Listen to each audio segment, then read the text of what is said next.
कबीर अनूठे हैं और प्रत्येक के लिए उनके द्वारा आशा का द्वार खुलता है, क्योंकि कबीर से ज्यादा साधारण आदमी खोजना कठिन है, और अगर कबीर पहुंच सकते हैं तो सभी पहुंच सकते हैं।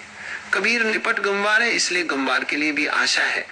वे पाते लिखे हैं, इसलिए पाते लिखे होने से सत्य का कोई भी संबंध नहीं है। जाति पाते का कुछ ठिकाना नहीं। कबीर की शायद मुसलमान के घर पैदा हुए, हिंदू के घर बड़े हुए, इसलिए जाति पांति से परमात्मा का कुछ लेना देना नहीं।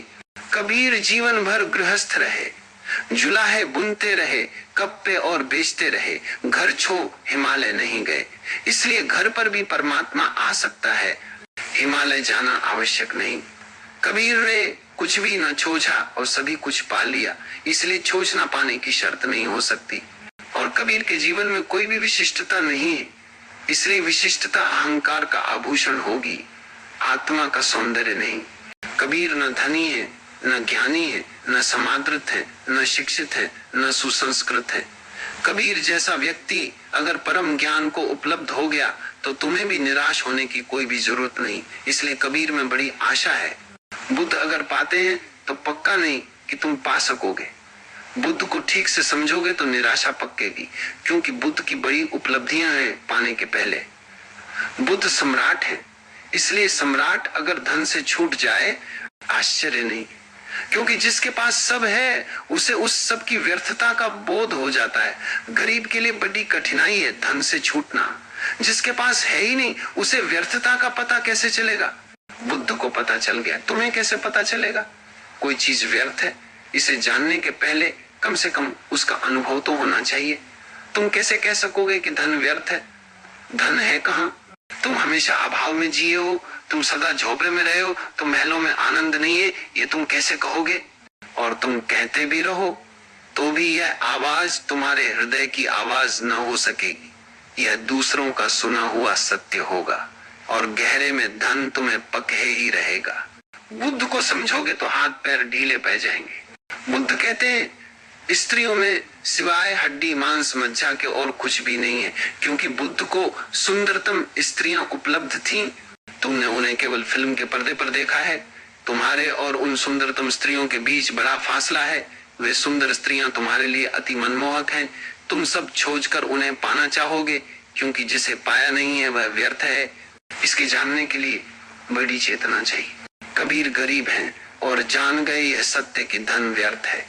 कबीर के पास एक साधारण सी पत्नी है और जान गए कि सब राग रंग, सब वैभव विलास, सब सौंदर्य मन की ही कल्पना है। कबीर के पास बड़ी गहरी समझ चाहिए। बुद्ध के पास तो अनुभव से आ जाती है बात, कबीर को तो समझ से ही लानी पड़ेगी। गरीब का मुक्त होना अति कठिन है। कठिन इस लिहाज से कि उसे अनुभव की कमी बोध से पूरी करनी पड़ेगी, उसे अनुभव की कमी ध्यान से पूरी करनी पड़ेगी।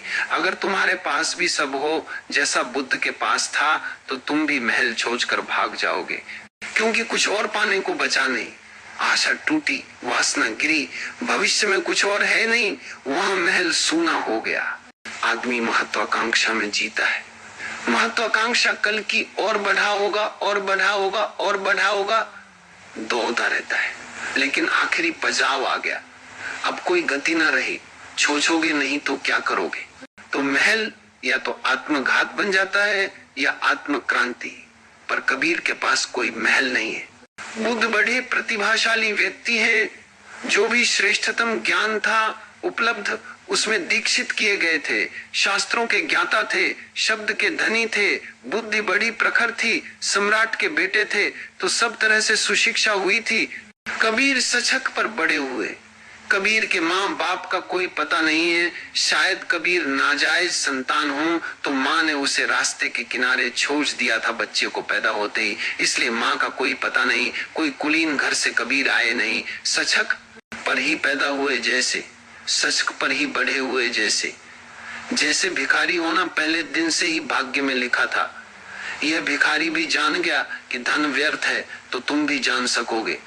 बुद्ध से आशा नहीं बंधती, बुद्ध की तुम पूजा कर सकते हो। फासला बढ़ा है, लेकिन बुद्ध जैसा होना तुम्हें मुश्किल मालूम पड़ेगा। जन्मों जन्मों की यात्रा लगेगी, लेकिन कबीर और तुम में फासला जरा भी नहीं। कबीर जिस सच पर खजे, शायद तुमसे भी पीछे खजे, और अगर कबीर तुमसे भी पीछे खड़े होकर पहुंच गए तो तुम भी पहुंच सकते हो। कबीर जीवन के लिए बड़ा गहरा सूत्र हो सकते हैं, इसे तो पहले स्मरण में ले लें। इसलिए कबीर को मैं अनूठा कहता हूँ। महावीर सम्राट के बेटे हैं, कृष्ण भी, राम भी, बुद्ध भी, वे सब महलों से आए हैं। कबीर बिल्कुल सचक से आए हैं, महलों से उनका कोई भी नाता नहीं है।